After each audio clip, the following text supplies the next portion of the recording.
Hi, I'm Lorne with Alliance Concrete Pumps, and welcome to another episode of Tech Tip Tuesday. Today we thought we'd introduce our maintenance check sheet, which is a handy little two-page document you can download off our website. Thought I'd maybe mention a few things off it today. One is our hydraulic reservoirs. You can remove the air and then drain out of the bottom to get any moisture out of it on a weekly basis. Another one would be the reduction gearbox, if you have that style. Try and keep the oil up in the sight glass.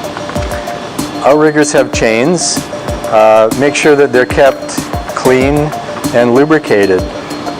And we recommend checking those on about a 250 hour basis. And then finally, you have a truck underneath your pump and you shouldn't ignore that. So refer to the truck maintenance recommendations for that.